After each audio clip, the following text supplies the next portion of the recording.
Good evening, everybody. I'm not gonna lie to you, my heart kind of hurts tonight.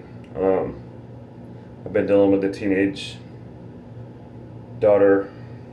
Doesn't matter what if they're male or female. It matters that teenagers go through a lot of different hormones. Of course, teenagers are going through a lot more with periods and hormone imbalances and everything else. And I'm sympathetic to some of that, but at the same time, I'm getting to a point. My friend sent me a video tonight. One of my brothers that I talk to about a lot of different things. He also has a teenage daughter. And it was some rock band from way back, Rolling Stone something. But you can't always get what you want, but you get what you need. And at some point, in this generation, we have almost gotten done with all morals, values, and discipline and everything else. And it's become all about feelings. And I talk to people all the time about there's nothing new under the sun. That was one of my dad's favorite verses, and it just reigns supreme. Like the Bible is a history book to us, a lesson throughout the generations of.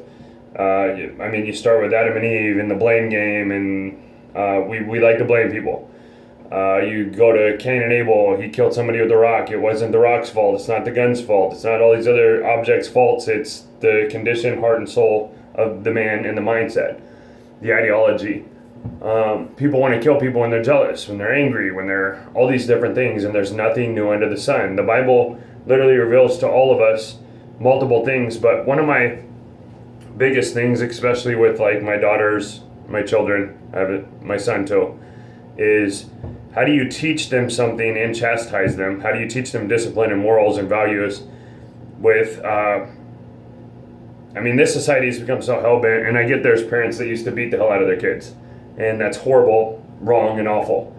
But spanking a child, or, for instance, smacking them in the mouth if they talk back to their parent, or, I don't know. Like I said, I'm getting baffled. We're all about feelings, and it seems like, and I make jokes sometimes, like, I'm not about any party, gang, denomination, any of that. But I make jokes sometimes like friends don't let friends be liberals. Like, it seems like there's this liberal agenda that is, if you don't accept whatever I think and feel, then you're a racist, homo, bigot, whatever it is, like all these things. And it's like, but they're the only group that thinks that. Like, if you don't accept what we think and feel, then you're wrong no matter what it is.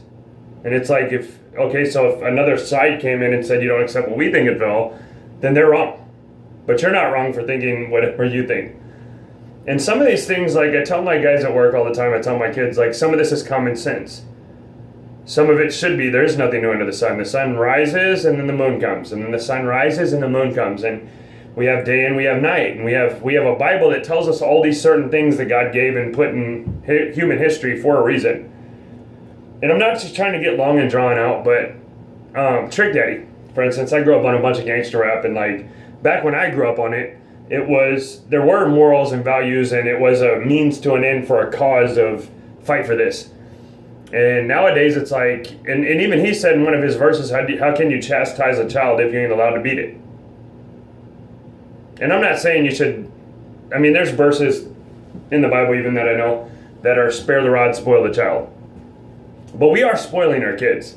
I hope every human American especially knows this. Like, when you just keep giving, and you don't want that food? Okay, well, what would you like me to cook you? What would you like to eat? What would you like? Or eat the food, or you're going to be hungry. Because the kid's going to start to understand, like, my mom made us sit at the table I have a video of like hours because I wouldn't eat my peas. But like when they grew up, it was even worse than that. Like, they didn't have all this stuff we had. Like, it seems like the more stuff we have, the worse we get. The more entitled we get, the more selfish we get, the more spoiled we get. And I hate saying it because I'm not trying to be rude. I'm not trying to say like all Americans are spoiled, but we are. We can go up and you can get in a faucet and you can get running water.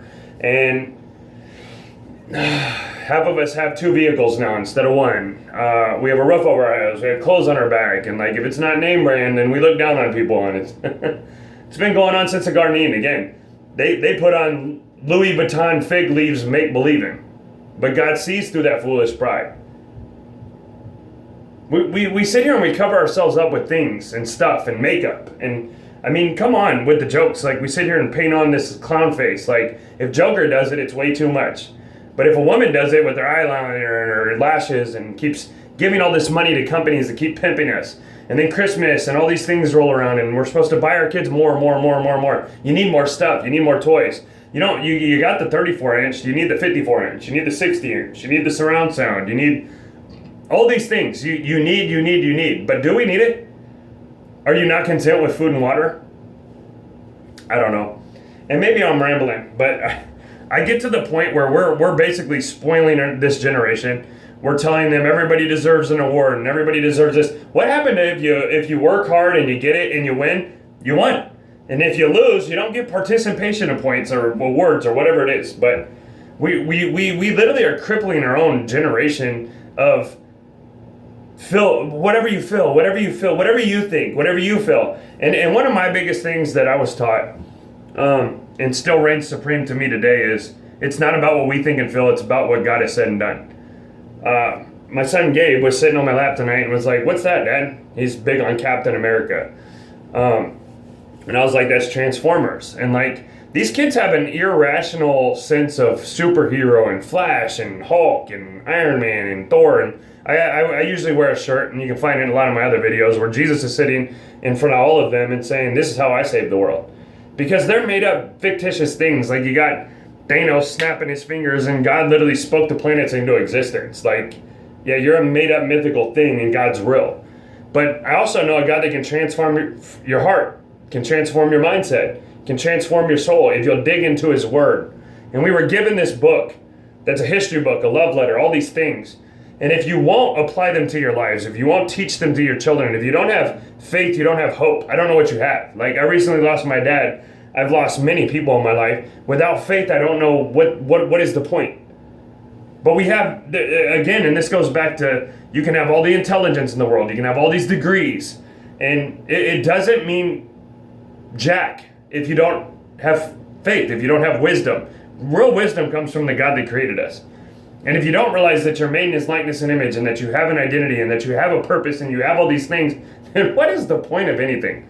Like, you're just going through life acquiring money, acquiring cars, acquiring clothes, whatever it is. It's pointless. Like, without faith, without our historicity of faith and the baton that is passed to us throughout each generation, all these generations have come and gone.